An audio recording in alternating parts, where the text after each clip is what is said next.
तर या ठिकाणी पहा मित्रांनो, मी एक काल पोस्ट टाकली होती Facebookवरती. लाडक्या बहिणींना एकदम महत्त्वाची माहिती म्हणून या ठिकाणी पाहू शकतात. लाडक्या बहिणींना महत्त्वाची सूचना. ज्या पात्र लाडक्या बहिणींना मार्च व एप्रिल महिन्याचा हप्ता मिळाला नाही, त्यांनी लगेच लाईक करून कमेंटमध्ये सांगा असं सांगितलं होतं. तर या ठिकाणी भरपूर कमेंट आल्या, तुम्ही पाहू शकता. आता कोणाकोणाला पैसे आले नाहीत मे महिन्याचे किंवा त्याच्या अगोदर ते त्या ठिकाणी कमेंट केले आहेत. तर या ठिकाणी पाहू शकतात, नाही मिळाले, नाही आले, जानेवारीपासून आले नाहीत. या ठिकाणी नाव सांगितले आहे. त्यानंतर पहा नावं त्यांनी दिली आहेत काहींची. त्यानंतर मार्च एप्रिलपासून आले नाहीत असं सांगतात. नोव्हेंबरपासून पैसे आले नाहीत पुणे. त्यानंतर मार्च एप्रिल जूनचे पैसे आले नाहीत. या ठिकाणी पाहू शकतात बऱ्याच लाभार्थी आहेत, लाडक्या बहिणी आहेत, त्यांना पैसे आले नाहीत.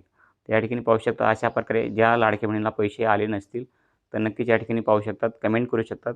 कारण की तुम्हाला आता जून महिन्यामध्ये KYC म्हणजे चालू महिना जून आहे, ह्याच महिन्यामध्ये KYC सुरू होणार आहे करण्यासाठी.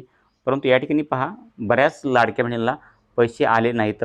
आता ह्यामध्ये कोण खरोखर पात्र आहेत आणि किंवा कोण अपात्र आहेत हे आता आपल्याला तर काय सांगता येणार नाही. ज्यावेळेस तुम्ही KYC कराल त्यावेळेस तुमचं त्या ठिकाणी तुमचं उत्पन्न, त्यानंतर तुमचं उत्पन्न, वार्षिक उत्पन्न किती आहे, तुमच्या नावावरती 4 चाकी वाहन कोणाच्या तुमच्या कुटुंबामध्ये आहे का, तसेच त्यानंतर जे तुमच्या कुटुंबामध्ये कोणी सरकारी नोकरीला आहे का, असं सर्व चेक केलं जाईल. तुम्ही या ठिकाणी कमेंट भरपूर केलेल्या आहेत. परंतु आता ज्यावेळेस KYC होईल त्यावेळेस या ठिकाणी संपूर्ण माहिती होईल की तुम्ही खरोखर पात्र आहेत का.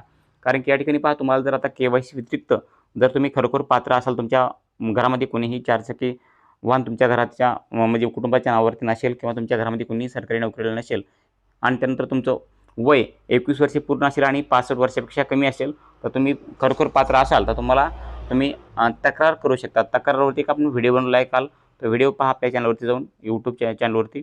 तो व्हिडिओ संपूर्ण पाहू शकतात. तुम्हाला अर्ज कसा करायचा आहे, जे खरोखर पात्र आहेत अशा लाडक्या बहिणीला ते अर्ज करता येणार आहेत. आणि तुमचं रेशन कार्ड, ते आधार कार्ड, हे बँक पासबुक जोडून त्या ठिकाणी तो अर्ज सबमिट करायचा आहे. त्या ठिकाणी तुमचं रेशन कार्ड, आधार कार्ड हे चेक केलं जाईल आणि तुमचं उत्पन्न चेक केलं, म्हणजे तुमची पात्रते निकषामध्ये तुम्ही बसतात काय संपूर्ण चेक केलं जाईल. तर अशा प्रकारे ह्या भरपूर कमेंट आलेल्या आहेत की सर तुम्ही पाहू शकतात. अशा प्रकारे मला कमेंट भरपूर आलेल्या आहेत. तर तुम्ही फक्त एक महिला अपात्र नाही आहे, तर भरपूर महिला या ठिकाणी अपात्र झाल्याच्या या ठिकाणी या कमेंटवरून दिसून येत आहे. तुम्ही या ठिकाणी लाईव्ह पाहू शकतात. तर अशा प्रकारे कोणत्या लाडक्या बहिणीला मार्च एप्रिलचा लाभ भेटला नाही, तर कोणत्या लाडक्या बहिणीला जूनपासून भेटला नाही आणि कोणत्या लाडक्या बहिणीला तर नोव्हेंबरपासून लाभ भेटलेला नाही आहे. तर नक्कीच तुम्हाला पण लाभ भेटला नाही आहे का, तुम्ही खरोखर पात्र आहात का, ते पण खाली कमेंट करून सांगू शकता. कारण की पुढच्या व्हिडिओमध्ये तुम्हाला लाईव्ह सांगणार आहे, तुम्ही तक्रार करू शकतात. तुम्ही जर खरोखर पात्र असाल तर, आणि तुम्ही खरोखर पात्र असाल तर तुमचा पुन्हा लाभ सुरू होऊ शकतो आहे. तर जास्तीत जास्त लाडक्या बहिणींनी या ठिकाणी ह्या व्हिडिओला कमेंट करा आणि शेअर करा. आणि आपल्या चॅनलला तुम्ही जर सबस्क्राईब केलं असेल तर चॅनलला सबस्क्राईब करा, म्हणजे तुमच्या कमेंटचं रिप्लाय तुम्हाला भेटून जाणार आहे.